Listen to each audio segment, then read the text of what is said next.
संतों को शीतल कहा गया है। आप कहेंगे ये तो संभव ही नहीं। अरे हम बता रहे हैं, अपने आंखों देखी बात। गोवर्धन में कनक भवन आश्रम है, वहां बगल में एक पड़ोसी, उसने महाराज जी से कहा कि महाराज जी ये पीछे हम अपना एक पानी की मशीन रख लें, मानसी गंगा का तट है, तो अपने स्थान में रखना चाहता था। बोले हमारे यहाँ जगह नहीं, यहाँ रख ले। महाराज के रख लो, कोई बात नहीं, दीवार से दीवार लगी है, छोटी बाउंड्री, रख लो। उसने रख लिया। और आश्रम में जो लोग व्यवस्था देख रहे थे उन्होंने कहा महाराज ऐसे ही लोग कब्जा करते हैं। महाराज अरे बोले क्या है, किसकी जमीन, सब तो भगवान की है, कौन क्या कब्जा करेगा। उसने पहले मशीन रखी, फिर बाउंड्री और खिंचवा दी, ठाकुर जी के भूमि पर कब्जा कर लिया पीछे वाले से। संसार तो ऐसा ही होता ना। तो आश्रम के जो लोग थे उनको गुस्सा आया, उन्होंने उसकी दीवार तोड़ दी।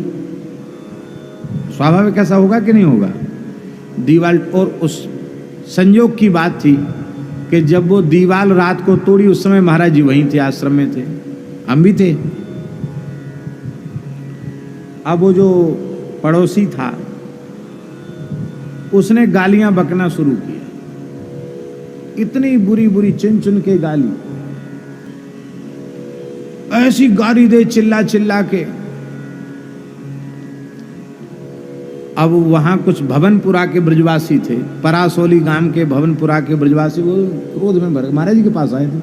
बाबा वही आए, उठा के पटके छत से। महाराज जी आप लोग शांत रहें, कुछ न बोलो। सबको बिठाए रखा भीतर, वो कमरे में बैठे। देखा इसने कि गालियों से कुछ नहीं, उसने ऊपर से ईंट पत्थर फेंकना शुरू किया। माँ बहन बेटी सब एक कर दिया उसने।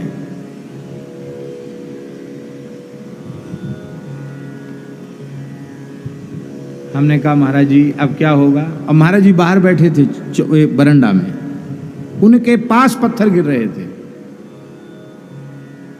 महाराज जी बोले यही राम जी की लीला है, कभी फूल बरसते हैं और कभी ईंट पत्थर भी बरसते हैं, सब भगवान की लीला है, बहुत अच्छा है।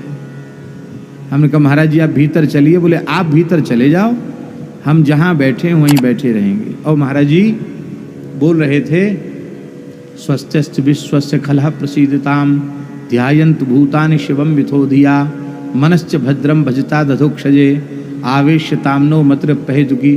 पंचम स्कंध में जो प्रहलाद जी स्तुति कर रहे हैं नरसिंह भगवान की, वो स्तुति महाराज जी बोल रहे थे। तो हमको भी थोड़ा रोष आया। हम कहा महाराज जी स्तुति करने से क्या होगा। बोले स्तुति करने से ही सब होगा।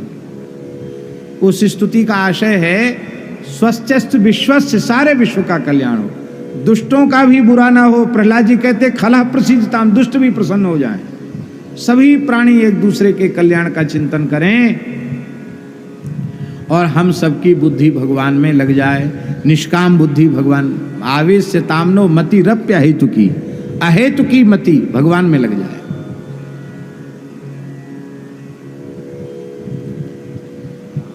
अब वो बेचारा अकेला अकेला कहां तक गाली देते देते तो गला बैठ गया उसका, और पत्थर फेंकते फेंकते हाथ में दर्द हो गया होगा।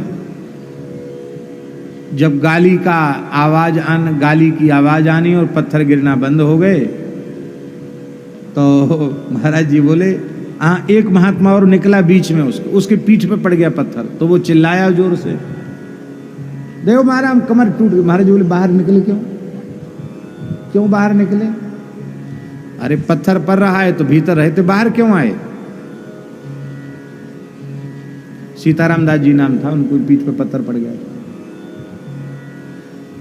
अब जब सब बंद हो गया, गाली और पत्थर सब बंद हो गया, तो महाराज जी ने किसी को नहीं कहा, एक तसला लिया और वो रोड़ा ईंटा पत्थर धीरे धीरे महाराज जी बटोरने लग गए। तो हम लोग भी लग गए।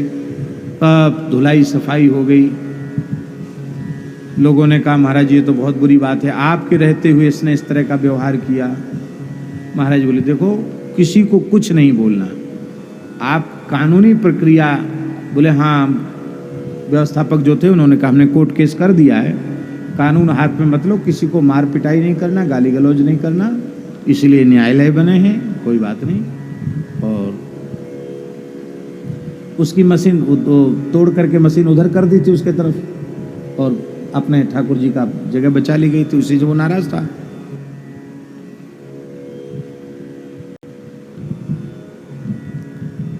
अब सब बातें कहने की नहीं होती, लेकिन फिर भी यथार्थ का संगोपन कहाँ तक करें। तो ये शाम की घटना है और हमारा ये हाथ उतर गया था, ये जो बायां हाथ उतर गया था, यहाँ से नीचे उतर गया था। तो हमको भी बहुत कष्ट था उस समय। ये संधि यहाँ से अलग होकर नीचे हाथ उतर गया था। तो हम इलाज के लिए गए थे। वो हाथ चढ़ाते हैं ना, हाथ कोई ब्रजवासी आने और के पास कोई ब्रजवासी हाथ चढ़ाता था, वहाँ हमको जाना था। तो उसी दिन रात्रि को स्वप्न में हमने क्या देखा कि महाराज जी नरसिंह भगवान की स्तुति जो कर रहे थे, महाराज जी स्तुति कर रहे हैं, साक्षात नरसिंह भगवान सामने प्रकट है। और महाराज जी ओम नमो भगवते नरसिंहाय नमस्तेजस्ते से आविर्भाव वज्रनक वज्रदंष्ट इस मंत्र को बोल रहे हैं। और स्वस्थ विश्व खला प्रसिद्ध था। और भगवान के श्रीअंग से बहुत प्रकाश निकल रहा है।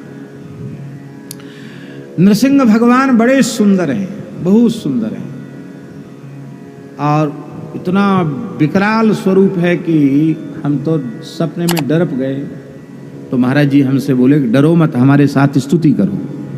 तो हम भी स्वस्थ विश्व से खला प्रसिद्ध महाराज जी के साथ बोलने लगे।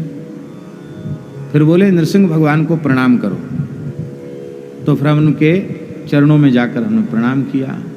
प्रणाम किया तो उन्होंने मुस्कुरा कर ऐसे आंखों से ऐसे देखा हमारी तरफ, बस ऐसे देखा, ऐसे किया, ऐसे देखा। उन्हें नींद खुल गई। सवेरे 4 बज रहे थे। महाराज बोले पंडित जी तबीयत कैसी है? उनके महाराज जी तबीयत तो ठीक है आपकी कृपा से, लेकिन ऐसा, अरे देखो ऐसा है, तुम कल कह रहे थे कि स्तुति करने से क्या होगा, तो स्तुति भगवान ने स्वीकार कर ली, ये भगवान ने अनुभव करा दिया। जब कोई प्रेमी भगवान की स्तुति करता तो भगवान खड़े होकर सुनते हैं। देखो इस मोहल्ले में नरसिंह भगवान का मंदिर है, तुम चले जाओ, एक नारियल ले जाओ, कुछ फल ले जाओ, नरसिंह जी को ये भेंट कर आओ। कुछ पैसा दिए, फल दिए, बोले भेंट कर देना। नरसिंह जी को दर्शन दिया है, उनको जाकर भेंट कर देना, हमारी दंडोत बोल देना। गए वहाँ दर्शन कर, अभी भी वो नरसिंह जी बैठे हैं। वहाँ से जब कनक भवन से चकलेश्वर के लिए बढ़ते हैं तो बाईं तरफ वो नरसिंह जी, उधर से आएंगे तो दाईं तरफ, और इधर से चकलेश्वर जी की ओर जाएंगे कनक भवन से तो बाईं तरफ आएंगे। नरसिंह जी को प्रणाम किया। अब क्या हुआ, अब वो जो व्यक्ति था, उस व्यक्ति का राधा कुंड के किसी ब्रजवासी से झगड़ा हो गया। झगड़ने वालों का तो सब जगह झगड़ा ही होता है। वहाँ झगड़ा हुआ तो यहाँ तो महाराज जी तो कुछ नहीं बोले, जबकि इतनी शक्ति थी महाराज जी में, इतना प्रभाव था उनका गिरिराज जी में कि उसकी तो हालत खराब हो जाती। तो महाराज जी ने क्रोध ही नहीं किया, सम शीतल, वो शीतल बने रहे। और उधर राधा कुंड में उसका किसी से झगड़ा हुआ, उन्होंने इतना मारा, इतना मारा, इतना मारा कि वे अपने जान इसको जान से मार के चले गए। नरसिंह भगवान की पिटाई पड़ गई, किसी के द्वारा पड़वा में पिटाई। वो कुछ दिन बाद, एक इस घटना के 2 दिन के भीतर, माने एक दिन बया, दूसरे दिन ही तो पिटाई हो गई उसकी। अब हॉस्पिटल ले गए, जैसे तैसे उसके प्राण बचे। यहाँ वहाँ सब जगह एकदम कटा फटा, एकदम सूजा मुंह। तो आकर महाराज जी के पास, महाराज जी उस समय श्री रामानंद पुस्तकालय सुदामा कुटी में विराजते थे। महाराज जी के पास आकर के रोने लग गया। उसके घर के लोग आए, बोले बाबा माफ़ कर दो इसको, इसने आप जैसे संत को गाली दी, इसको माफ़ कर दो, इसके जैसे तैसे प्राण बचे हैं। वो बार बार कहता था हमको बाबा बचाए सकें, बाबा के पास ले चलो, इसको आपके पास लेके आए हैं। तो महाराज जी उसके दुख को देखकर आंख में आंसू भर लिए, रो गए। अरे बोले भैया क्या हो गया, कैसे ऐसा हो गया? नहीं तो कोई दूसरा होता तो कहते अच्छा खूब गालियां दे लो, खूब पत्थर बरसा लो, अब देखो क्या परिणाम हुआ, साधु का अपमान का क्या फल मिला। महाराज जी ने कुछ नहीं कहा। महाराज जी ने उसको कपड़ा दिया, इलाज के लिए पैसा दिया, और बोले कोई बात नहीं विष्णु, बोले बाबा हम वो चेला बनाए लो।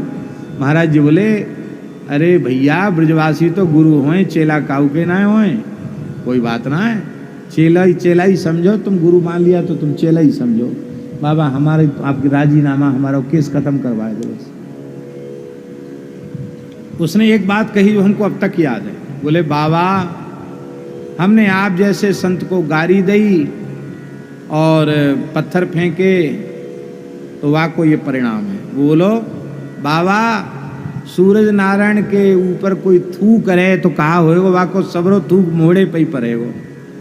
बोले आप तो सूरज के समान है, हमने आपको गाली दी, उसका सब पाप मुझे भोगना पड़ा। बाद में हमने ही उस व्यक्ति की महाराज जी से दीक्षा कराई, महाराज जी का शिष्य हो गया। इसको कहते शीतलता सम। ये है प्रेम लक्षणा भक्ति जिन्हें प्राप्त। भक्त के, ज्ञानी के, जीवन मुक्त के जितने लक्षण शास्त्रों में आए हैं वे एक एक लक्षण श्री महाराज जी में प्रकट थे।